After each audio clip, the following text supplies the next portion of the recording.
अपने सभी दोस्तों को जय माता दी और विजयादशमी दशहरा की हार्दिक शुभकामनाएं आप सभी।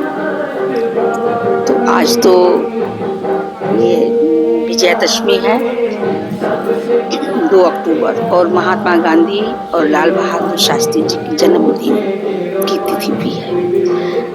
तो फ्रेंड्स, आज मैं अष्टमी के दिन जो मैं गोद भराई की माँ की, वो वीडियो में अभी डाल रही हूँ और वही दिखा रही हूँ। तो कैसे मैं करती हूँ माँ की गोद भराई, तो इसके लिए मैं 9 पान का पत्ता जो डंटी वाला रहता है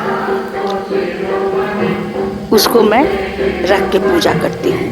तो 9 पान के पत्ता को अच्छा से धो के पोंछ के वो 9 जगह जैसे देखिए मैं रखी हूँ वैसे रख देती हूँ। और उस पे चावल, पीला चावल नहीं है तो सफ़ेद चावल भी चलेगा, लेकिन उसमें हल्दी होना चाहिए। हल्दी का गांठ रहे तो बहुत अच्छा है, ये तो फिर पाउडर, हल्दी का पाउडर मिक्स करके भी कर सकते हैं। तो देखिए मैं चावल तो रख दी, फूल रखना भूल गई। तो पान का पत्ता रखने के बाद फूल रखते हैं 9 जगह। उड़हुल का फूल है तो बहुत बढ़िया, क्योंकि माँ को उड़हुल का फूल बहुत पसंद है। तो देखिए उड़हुल का फूल तो मैं रख रही हूँ और अब मैं सिंदूर लगाऊंगी। जबकि पान का पत्ता रखने के बाद फूल रख के सिंदूर लगाया जाता है, लेकिन मैं थोड़ा सा भूल गई तो पहले थोड़ा सा उल्टा हो गया।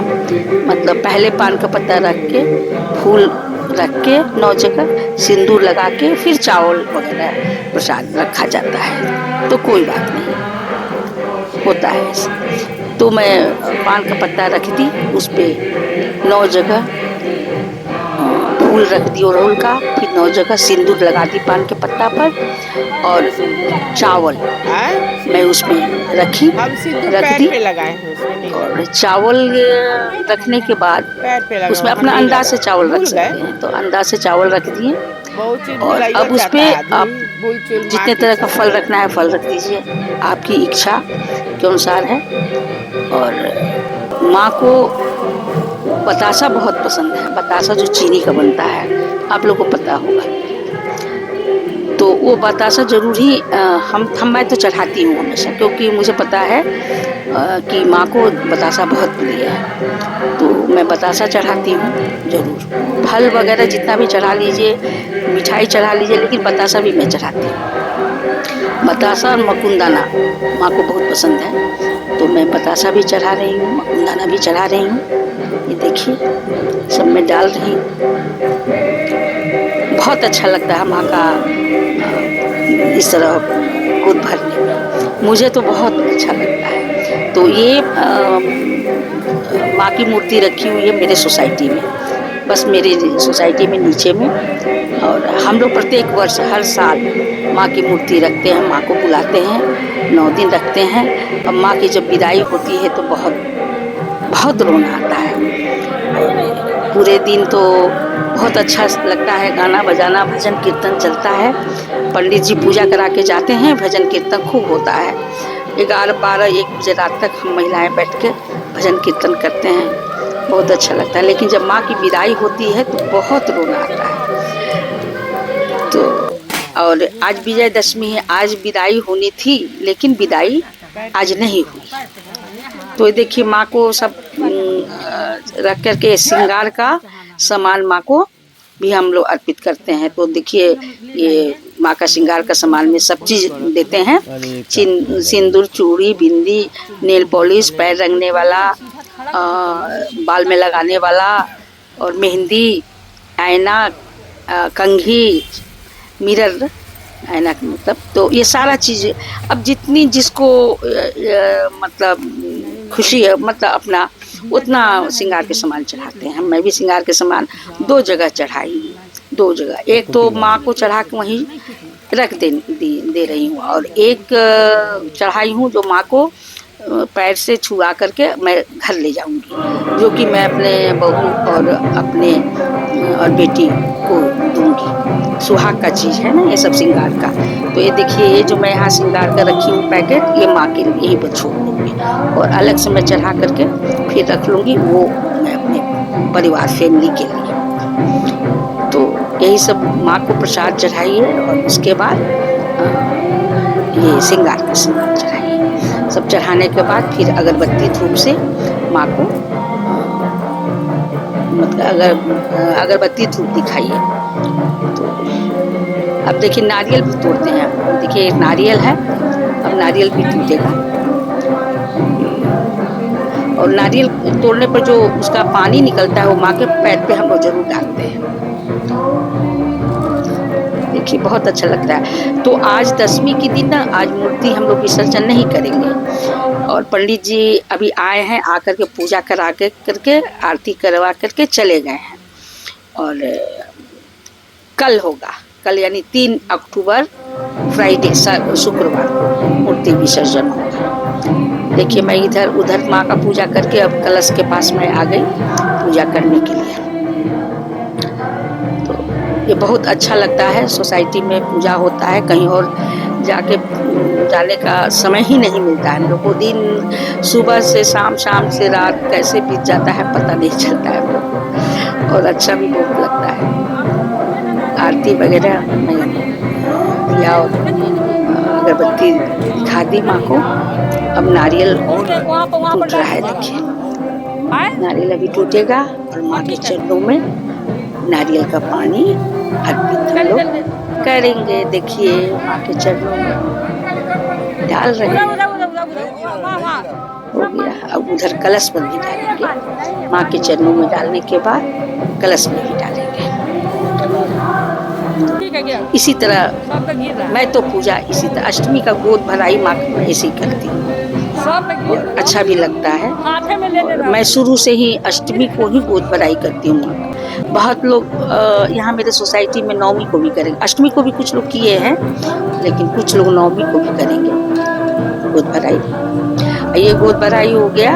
अब माँ की जब विदाई होगी उसके बाद खोइछा फिर अलग से हम मैं मतलब कि एक ये रुमाल में बड़ा सा चुन्नी में मतलब सब कुछ उसमें डालेंगे, चावल, हल्दी, फूल, पान का पत्ता और पैसा, ये सब चीज़, दूभी जो होता है वो दूभी, ये सब चीज़ बांध के और माँ के पैर में वो रख देते हैं हम लोग। तो वो विदाई हुआ। तो ये हम लोग अलग से अपना करते हैं अपनी खुशी से। और ऐसे तो सोसाइटी के तरफ से जो सम्मिलित सामूहिक पूजा है तो इसमें तो एक अलग से वो होगा माँ का। जैसे माँ का मूर्ति हम लोग स्थापना यहाँ पर आई तो उस समय उनका खोइछा हम लोग भरे, तो वो सोसाइटी के तरफ से पूरा खोइछा भराया। और अब मूर्ति विसर्जन जब होगा, विसर्जन के समय फिर सामूहिक उनका विदाई का होगा, मतलब तो उसमें उनको खोइछा लगेगा, तो वो सभी के तरफ से लगेगा, पूरे सोसाइटी के तरफ से। लेकिन जो हम लोग पूजा करते हैं घर में भी अपना पूजा करते हैं, कलश बैठाते हैं, तो उस मतलब से आज गोद भराई करते हैं माँ का, तो उस हिसाब से फिर इंडिविजुअल भी जिसको इच्छा होती है वो माँ को खोइछा देते हैं। तो अलग से भी मैं हम लोग और मैं भी अपना अलग से फिर खोइछा भी मैं भरूंगी माँ को जाने के टाइम में। तो देखिए पूजा मेरा हो गया, माँ के पैर से सिंदूर में लगा रही हूँ। और कैसा आपको लगा? अब इनको मैं मांग भर रही हूँ और मेरा भी मांग भरा गया। पूजा समाप्ति पर ही है। तो कैसा लगा आप लोग को मेरा ये वीडियो आज का? तो आप लोग कमेंट करेंगे, करके बताएंगे। मैं बार बार हर वीडियो में मैं बोलती हूँ कि कमेंट कर करके ज़रूर बताइएगा कि आप लोग को ये मेरा वीडियो जो पूजा रामनवमी पूजा का जो मैं रोज़ डालती हूँ तो कैसा आप लोग को लग रहा है। अगर कुछ किसी भी तरह का कुछ समझ में आता है तो फिर उसको आप लोग बताइए हमको। तो अभी तो देखिए सिंदूर तो लगा हम लोग को, लेकिन फिर वही बात कि नहीं थोड़ा नाक से जैसे मांग भराई करते हैं हम लोग उसको, कि वो होना चाहिए, क्योंकि माँ का गोद भरने के बाद नाक से लेकर के ऊपर मांग तक सिंदूर हम लोग लगाते हैं। तो वो यकीन नहीं सिंदूर इस तरह करना चाहिए, सिर्फ मांग में नहीं, नाक से लेकर के मांग तक सिंदूर का मतलब लगाना चाहिए, जो शुभ होता है सुहाग के लिए। तो फिर देखिए हम लोग एक दूसरे को लगा रहे हैं नाक से, अच्छा लगता है। देखिए पर्व त्योहार में हम लोग सुहागन हैं तो हम लोग को अच्छा लगता है इस तरह नाक से ऊपर तक सिंदूर लगाने में, तो मुझे तो अच्छा लगता है। तो देखिए अब हम लोग का मांग भराई, हम लोग अपना अपना मांग भर रहे हैं। तो आप लोग जरूर बताइएगा, आप लोग कमेंट करके जरूर बताइए कि आप लोग को ये कैसा लगा। और ये पूजा जो करने की विधि मेरी है गोद भराई माँ का, क्या आप लोग ऐसे इसी तरह करते हैं कि कोई और तरीका से करते हैं, तो आप लोग बताइए। ये देखिए ये मैं पैर पे छुआ करके माँ को ये मैं रख लूँगी, ये अपने फैमिली के लिए, और अलग से जो रखी हूँ पैकेट माँ के उसको मैं छोड़ दूंगी। तो बाद में सब पंडित जी ले जाते हैं, जैसे भी जितना चढ़ावा होता है, कपड़ा साड़ी चूड़ी वगैरह श्रृंगार का सामान, ये सारा चीज पंडित जी ले जाते हैं। और जिस दिन माँ की विदाई होती है उस दिन वो पंडित जी थोड़ा थोड़ा सुहाग का चीज हम औरतों को सुहाग के रूप में देते हैं। उनकी इच्छा से जो भी चूड़ी सिंदूर बिंदी किसी को कुछ भी उठा करके हाथ से दे देते हैं, वो हम लोग के लिए बहुत सौभाग्य की बात होती है।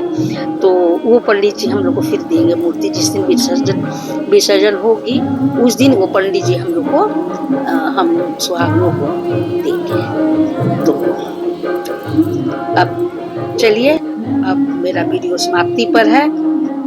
मैं अगरबत्ती जला के नीचे लगा रही हूँ कि किसी को पैर में न लग जाए। तो चलिए फिर मिलते हैं अगले ब्लॉग में, और अगले आगे का जो पूजा होगा उसी से संबंधित मैं ब्लॉग डालूंगी। तो चलिए मिलते हैं अगले ब्लॉग में। जय माता दी।